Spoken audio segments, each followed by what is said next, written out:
Assalamualaikum warahmatullahi wabarakatuh. Pertama-tama, marilah kita panjatkan puji syukur atas kehadiran Allah Subhanahu wa taala yang telah memberikan kita nikmat kesehatan dan nikmat keselamatan kepada kita semua. Salawat teriring salam tetap tercurahkan kepada junjungan kita Nabi besar Muhammad SAW yang telah membawa kita dari zaman kegelapan menuju zaman yang terang menerang seperti saat ini. Yang saya hormati Ibu Novitasari SEMM selaku guru pembimbing dan teman-teman semua yang saya banggakan. Baiklah, kami dari kelompok 4 akan menjelaskan materi tentang solusi awal buatan untuk primal simplex. Sebelum memulai penjelasan dari makalah dari kelompok kami, di sini kami akan memperkenalkan diri terlebih dahulu. Saya sendiri Brasando selaku moderator dan teman-teman saya Yanti Permatasari dan Radika Altasari. Untuk menjelaskan materi dari kelompok kami di sini akan dijelaskan oleh 3 orang. Yang pertama akan dijelaskan oleh Yanti Permatasari, yang kedua akan dijelaskan oleh saya, dan yang ketiga akan dijelaskan oleh Radika Altasari. Baiklah, kepada Yanti Permatasari, waktu dan tempat kami persilakan untuk menjelaskan materinya tersebut. Assalamualaikum warahmatullahi wabarakatuh. Perkenalkan, nama saya Yanti Permatasari dengan NIM 211223027.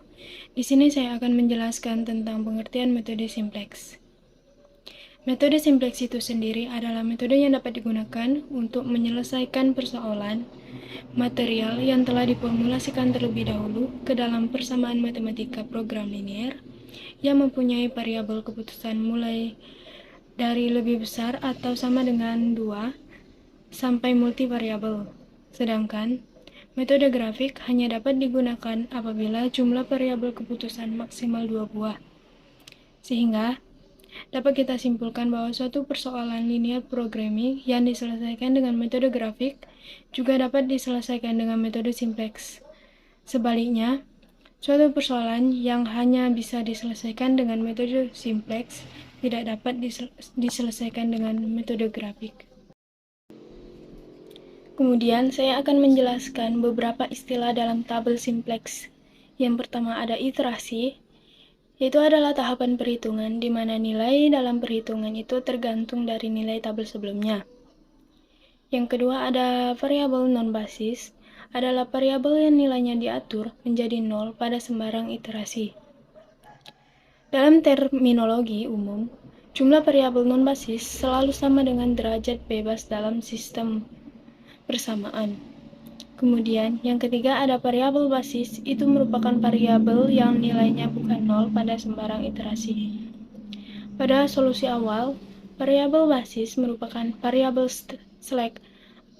Jika fungsi kendala merupakan pertidaksamaan kurang dari atau sama dengan variabel buatan. Kemudian, jika fungsi kendala menggunakan persamaan lebih dari atau sama dengan mempunyai kesamaan,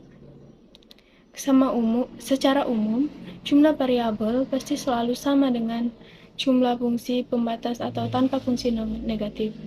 Kemudian, solusi atau nilai kanan atau NK ialah nilai sumber daya pembatas yang masih tersedia pada solusi awal nilai kanan, atau solusi sama dengan jumlah sumber daya pembatas awal yang ada.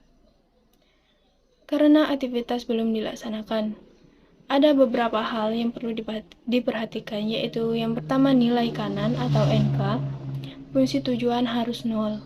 Kemudian yang kedua, nilai kanan atau NK, fungsi kendala harus positif, apabila negatif, nilai tersebut harus dikalikan -1. Yang keempat ada variabel slack. Adalah variabel yang ditambahkan ke model matematika kendala untuk mengkonversikan pertidaksamaan antara kurang dari sama dengan menjadi persamaan sama dengan. Penambahan variabel ini terjadi pada tahap inisialisasi.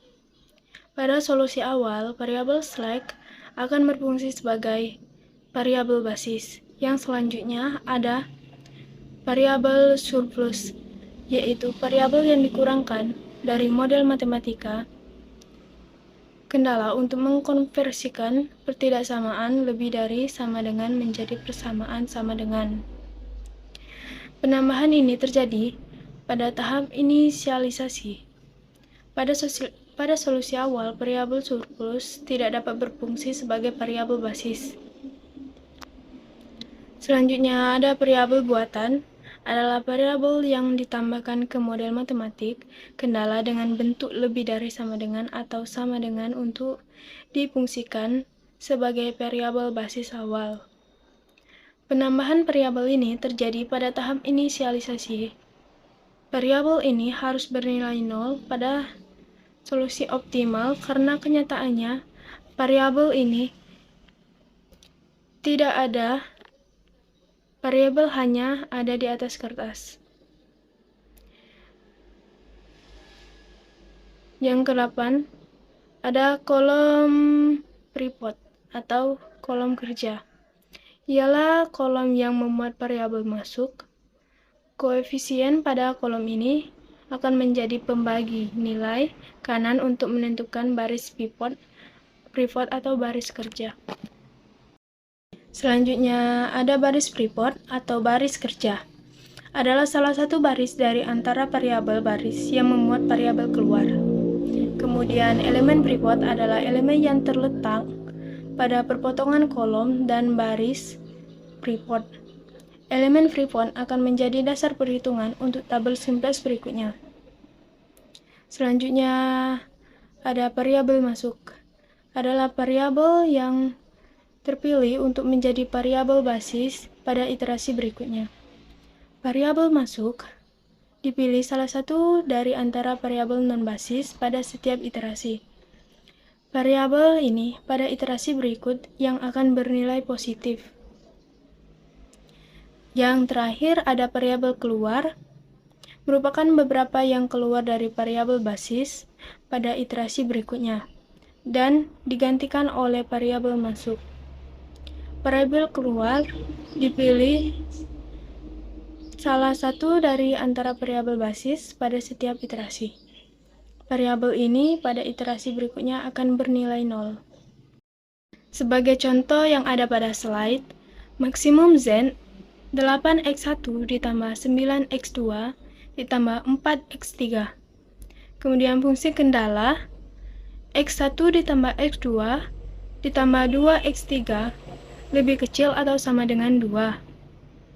Kemudian 2x1 ditambah 3x2 ditambah 4x3 lebih kecil atau sama dengan 3.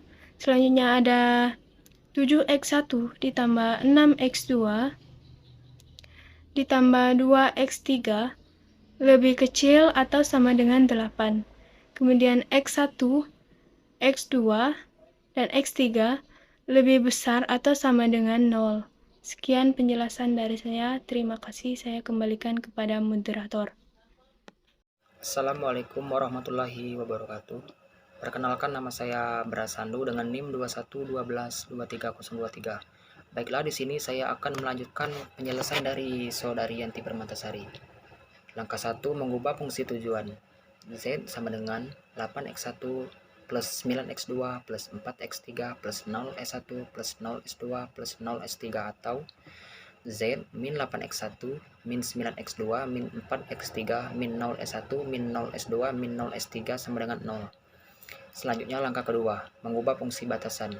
x1 plus x2 plus 2x3 plus s1 sama dengan 2, 2x1 plus 3x2 plus 4x3 plus s2 sama dengan 3. Selanjutnya 7x1 plus 6x2 plus 2x3 plus s3 sama dengan 8. x1, x2, x3, s1, s2, dan s3 itu lebih besar daripada 0. Selanjutnya langkah ketiga, tabel solusi awal.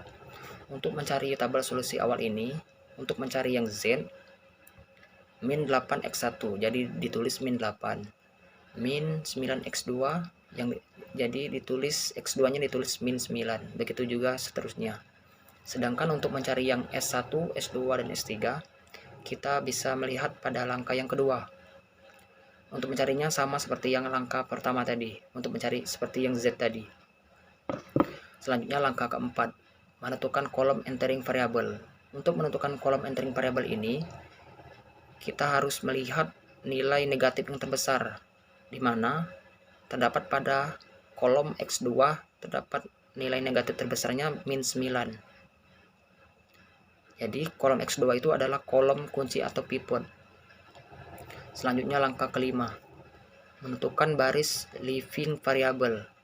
Untuk menentukan baris leaving variable ini, kita harus mencari rasio yang terkecil. Di sini rasio yang terkecil adalah 1, sehingga basis kuncinya atau basis pivot ada pada S2. Selanjutnya langkah ke-6, menentukan pivot elemen.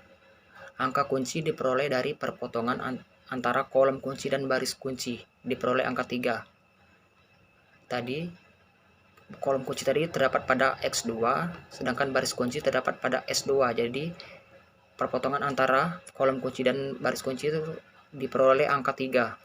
Selanjutnya langkah ke-7, membuat tabel baru. Membuat baris baru kunci atau BKK karena nilai kunci berada pada kolom X2, maka baris S2 kita ubah namanya menjadi X2, dan nilai-nilai pada baris S2 kita ubah pula dengan cara membagi nilai baris dengan angka kunci, maka mendapat nilai baris kunci yang baru atau baris X. Demikian penjelasan dari saya akhiri. Assalamualaikum warahmatullahi wabarakatuh. Assalamualaikum warahmatullahi wabarakatuh. Perkenalkan, nama saya Radhika Altasari, NIM 211223021. Di sini saya akan melanjutkan penjelasan dari teman saya, yaitu Bersando. Langkah ke-8, hasil tabel baru. Mencari baris baru selain baris kunci atau pivot. Baris baru sama dengan baris lama dikurang angka kolom kunci X nilai baru baris kunci. Nilainya akan seperti yang ada di tabel. Selanjutnya, langkah ke-9, yaitu ulangi mencari entering variable, leaving variable, dan pivot element.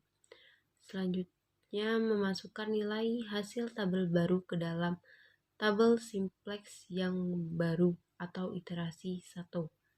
Setelah itu, perhatikan kembali tabel tersebut. Apabila pada baris Z masih ada variabel yang bernilai negatif, maka fungsi tujuan belum maksimal. Sehingga untuk menghilangkan nilai negatif, kita ulangi lagi langkah-langkah yang sudah dijelaskan sebelumnya. Ini kita lakukan terus-menerus hingga tiada variabel Z yang negatif. Selanjutnya langkah ke-10, yaitu tabel akhir. Variabel masuk dengan demikian adalah X1, variabel keluar adalah S3, serta elemen pivot yaitu 3. Hasil perhitungan iterasi kedua bisa diperhatikan pada tabel. Selanjutnya yaitu kesimpulan.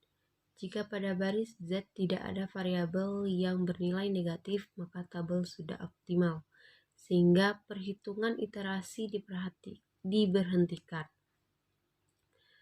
Dan hasilnya yaitu S1 sama dengan 2/3, X2 sama dengan 7/9, S3 sama dengan 5/9, dan Z sama dengan 31/3. Baiklah, itu saja yang dapat saya jelaskan. Saya akhiri. Wassalamualaikum warahmatullahi wabarakatuh. Baiklah, itulah penjelasan dari kelompok kami. Apabila terdapat kesalahan, kami mohon maaf yang sebesar-besarnya. Kami akhiri, wabillahi taufiq wal hidayah. Wassalamualaikum warahmatullahi wabarakatuh.